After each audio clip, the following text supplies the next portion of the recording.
What's up guys, I'm Phoenix Master 1 and welcome back for some more Fire Emblem Heroes. Usually this kind of video would be a part of my banner review, but right now I'm not in the best of health and I'll have to delay the banner review. So I figured I might as well upload this section as a standalone video. This is gonna be a comprehensive look at the tier 4 dual skills that we have got recently and what are the pros and the cons of these skills. And I'll try to make it easier for you guys to decide if a tier 4 skill is gonna be worth it for you or not. And if so, what are the best users of these tier 4 skills? So I hope you guys do enjoy this kind of video. I would really appreciate if you could leave a like and subscribe. It helps out the channel so much and goes a long way. So that said, let us begin.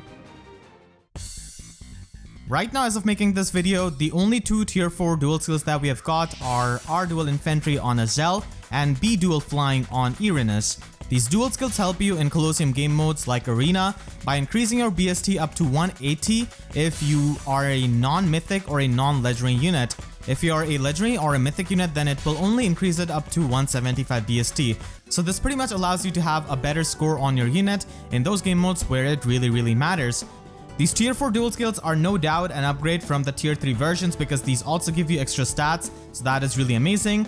And you can use these dual skills on your old units which you have already built up without needing to spend any extra heroic grails or feathers on new units specifically for arena scoring, so that is a great boon. Range units, in my opinion, make the best mileage out of these skills because they can already retaliate back at range, which is a really important thing in many matchups. Many times in arena you will need to bait out some kind of range unit, and range units themselves can easily retaliate back, so that is really good. And range units as it is, they are not really going to be scoring that high, especially mages, without a dual skill anyways. So this gives you a good chance of using these kinds of mages, especially in arena with these dual skills. Another bonus point is for a lot of people that they can use their favorite characters in arena without having to build up these units just for arena scoring that they have absolutely no connection to and they don't really care about. So that is a pretty big thing for a lot of character enthusiasts. If you value your grails and feathers more than your orbs, then pulling for these dual skills can help you for your existing units that are already present in your barracks. So those were the pros, and now we have cons, and oh boy, we have a couple of them, and these are usually quite well known because people have already come across these by using the tier 3 version of the dual skills. So while they give you +2 to all of your stats and +5 HP without any quote-unquote drawback, the drawback is the opportunity cost, because you could have run a Grey unit who could have scored naturally 180 BST but could actually utilize a functional slotted skill like maybe distant counter, push skill, or a stand skill, and that could help you win many matchups. I'll give you an example. Say in future we get Green Duel Infantry. Maybe someone has got +10 Hawkeye, they slap that skill on their Hawkeye, and then they have to face a lot of legendary Chroms in arena. That is a realistic scenario. That Hawkeye cannot really retaliate back to that legendary Chrom in that turn, and he will be a sitting duck. And that Chrom is just open to getting, danced or just repositioned or just something else by the opponent since you're not able to retaliate back.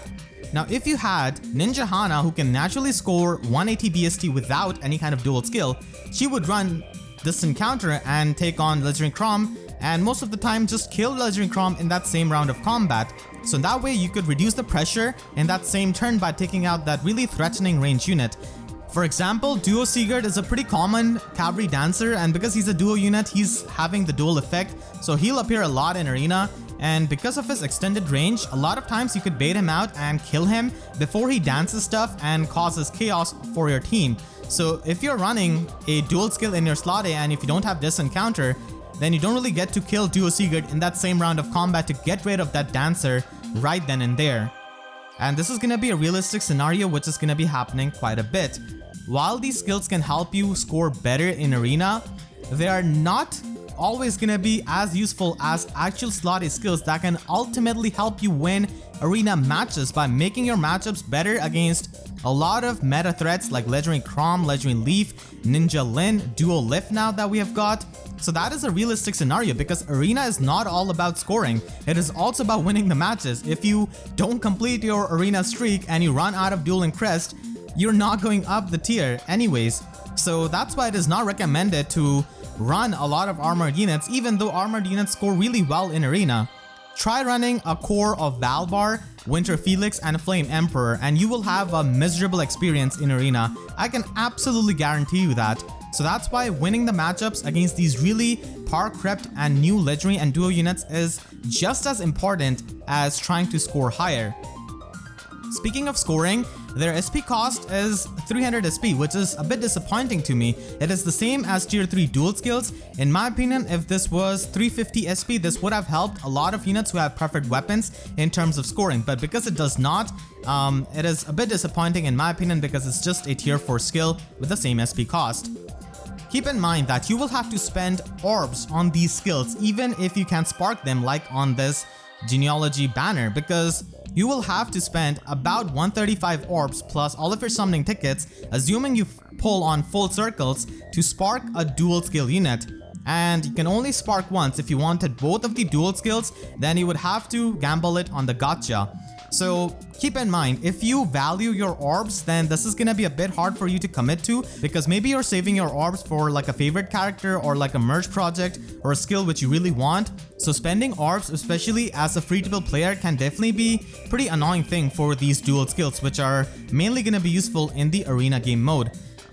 And at the end of the day, these are just a band-aid solution to arena scoring problem and the inherent pay-to-win aspect of it, because it is tied to the BST scoring. As always, we're gonna be getting higher scoring units like the legendary units and the duo units who have these absurd dual skills. Like Duel Lift can score 190 BST while he's a horse unit who has an auto follow-up, and he is extremely tanky too while being min-maxed. So these kinds of units are always going to be happening, and you're going to be facing plus 10 versions of these units. People have already been facing these kinds of insane units for months now. So that is a really big problem, and it doesn't really address that scoring aspect, which makes it so annoying for most of the free-to-play players or low spenders to compete in arena. And these skills will usually lose their value over the time, as score creep will inevitably increase, because higher scoring duo units and legendary units are going to be happening. We have already seen them, and that will just be increasing the score ceiling. This happened already with tier 3 dual skills, and many people have already seen that phase. So that's why many people are not really the biggest fan of these dual skills, even though they do have some pros as I've listed here. So these are the cons which you have to keep in mind. Now before you go into arena, it's really important to know your team's arena score, and that will determine which tier you stay. Make sure to use the arena score calculator linked in the description right below the like button, and you can basically determine if these tier 4 dual skills are going to be increasing your team's score for your use case. It's really important to analyze these before you spend your orbs on these skills. Now to decide if it's going to be worth pulling for these tier 4 dual skills is going to be depending from person to person.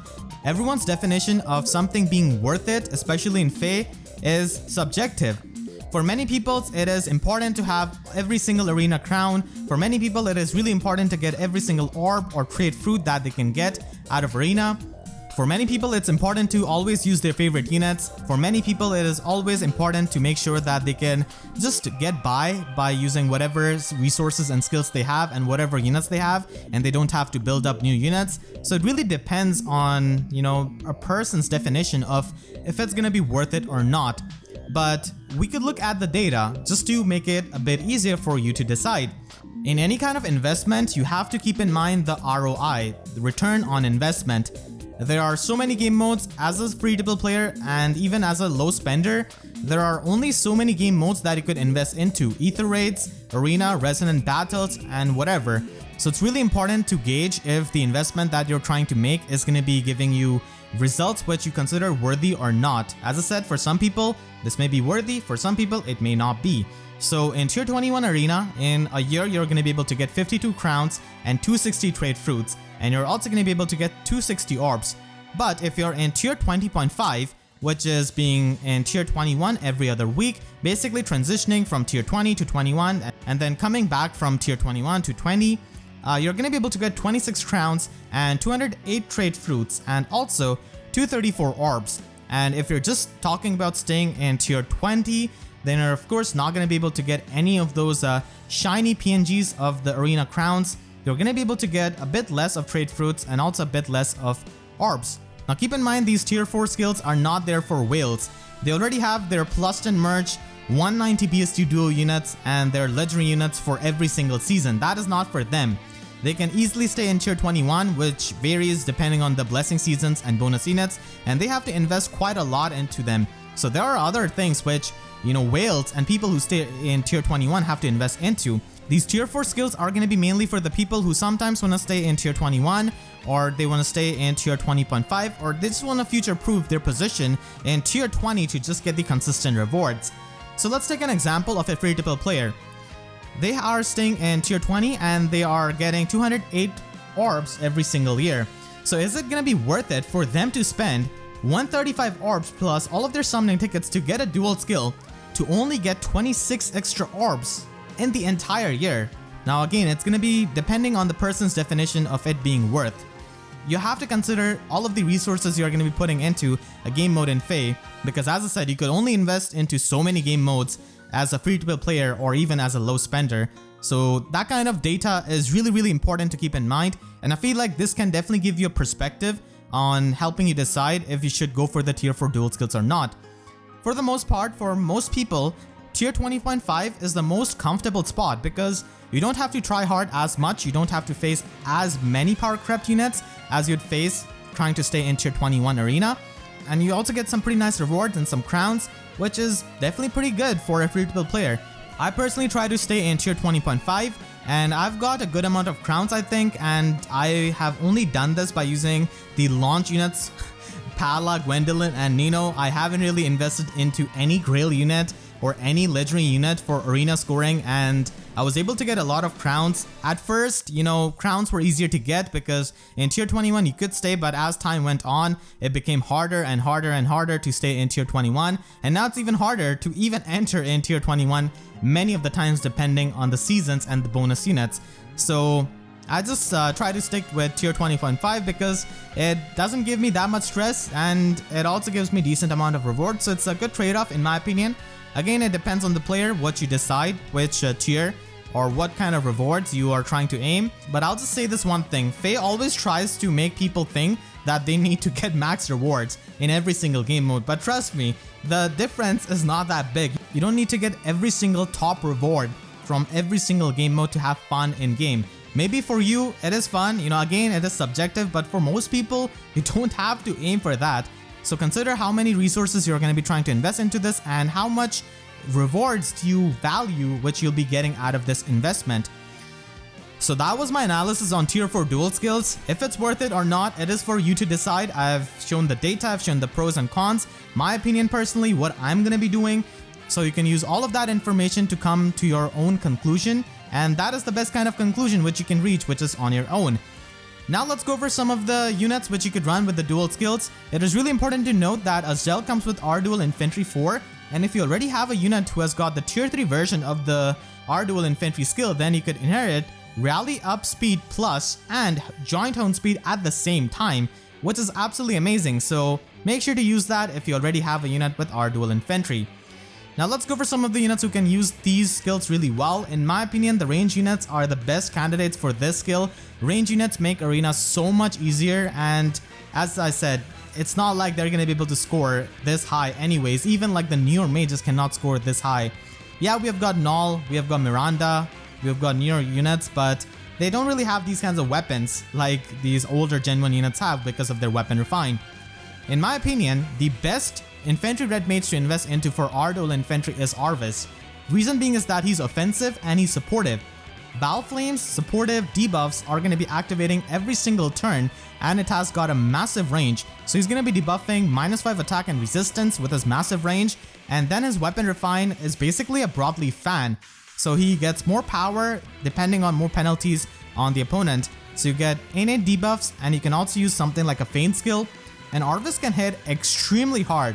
So that's a really good thing to just knock down many of the green units, provide the attack debuff support to many of your team units. The massive range of Valflame for its debuff is the reason why it's so good. The range is amazing, so you can definitely use Duel Infantry on him. And another reason why a lot of mages are a good option for dual skills is because they can activate the Sorcery Blade Sacred Seal.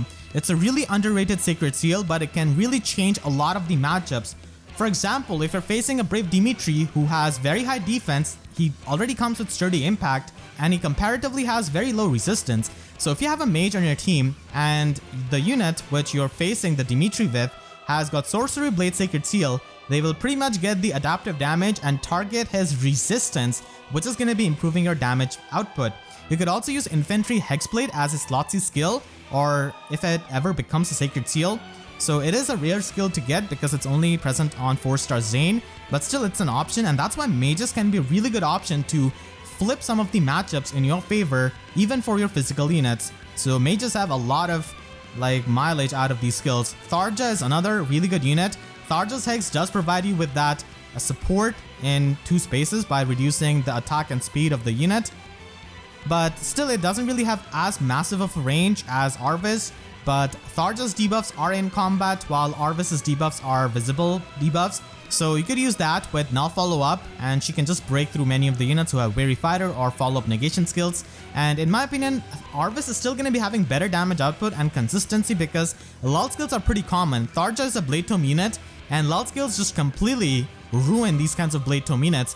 Arivs, unless he's facing some kind of penalty neutralization unit like Brave Hector, which he shouldn't be facing in first place, or Idun, or any of these other penalty neutralization units, only then he's going to be running into trouble. But most of the time, the lull skills are going to be more common than debuff neutralization as of right now. Still, Tharja is a pretty popular merge project and a really good option for our Duel Infantry.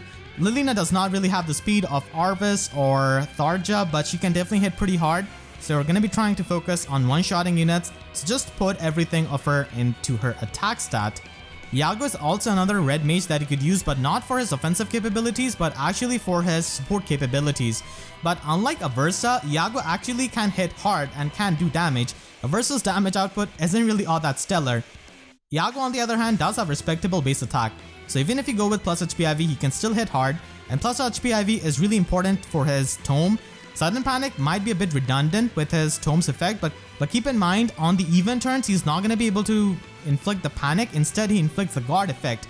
But this is not always going to be the ideal scenario. Many times, the opponents are going to be close together, even on the even turns. So that's why Sudden Panic can just cover every single turn by panicking them. And everyone and their mom uses rally buffs in Arena, so that's why Sudden Panic is really good. But do watch out for Harsh Command though. This could actually come to bite you back. So that's why you could run Iago. Definitely a pretty hefty investment, but you could definitely use him. To increase his HP, you would have to run a Sacred Seal, and to make up for the lost SP, you have to run a tier 4 Slotsy skill on Iago for the max scoring. You could also run our boys Marth and Corrin, who are the support infantry Swordies, and they can definitely support pretty well with the our Duel Infantry skill. Marth can support more than one ally, while Corrin can support only one ally at a time, but has stronger buffs that he could provide to them.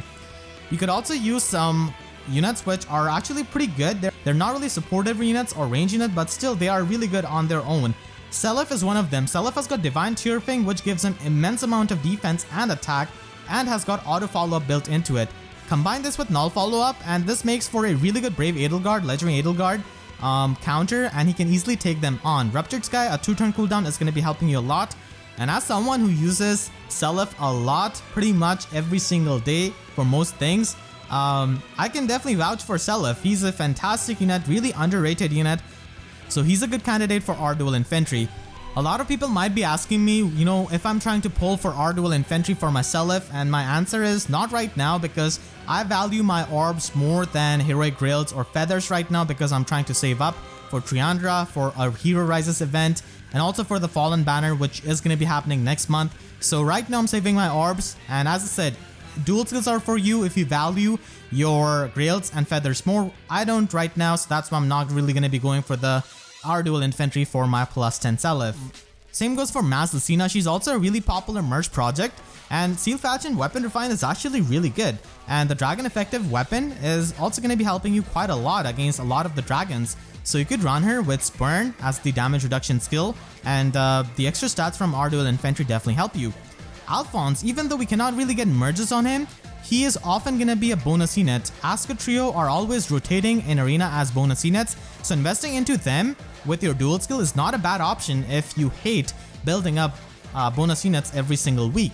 So far I've only covered the free-to-play friendly options. Now let's go over some of the expensive ones. So if you are going to be trying to plus and merge Legendary Ike, then he can also make use of our Duel Infantry, and so can Legendary Marth. These units are probably going to be appearing in the Hero Remix banner, so that's why more people are likely to have them at plus and merge in coming months. And a special mention to Original Ike with Ragnell, who does have Distant Counter built into his weapon.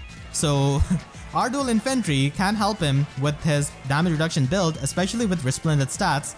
And when he's fully buffed, he can actually be a really strong unit, so the opportunity cost is a bit less on someone like Legendary Ike or normal Ike, who already has a distant counter weapon, and that can just allow them to make use of the stats and still not lose out on too much, as they can still bait out many of the range units because of their Ragnell.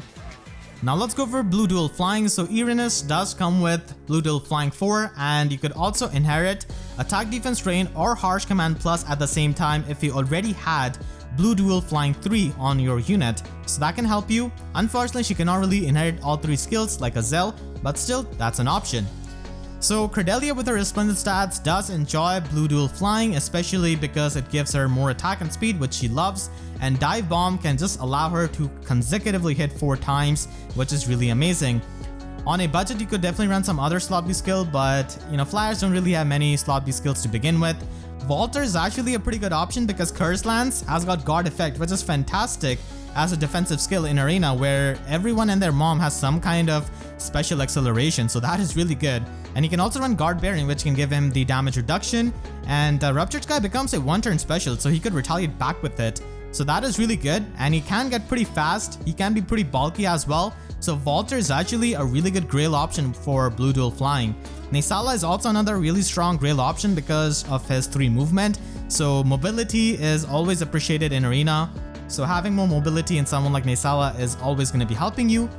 You can also run someone like Claire with Pegasus Flight, and Claire does have armor effective damage with Romphia and also cavalry effective damage, which can help you against like Legendary Seliph, Duolith, and stuff like that. So Romphia can also come into the play with the effective damage, but if you want to have good amount of damage output, you would have to go with plus attack IV. Even though speed is necessary for Pegasus Flight, I would recommend plus attack IV, and you could run Phantom Resistance as a Sacred Seal, but unfortunately it is a lower SP cost Sacred Seal, so to make up for that, you most definitely have to run a tier 3 slot C skill if you want to use Phantom Resistance and Pegasus Flight. Pegasus Flight actually allows her to get more attack and defense debuffs during the combat, which can just help her do more damage, which is always appreciated.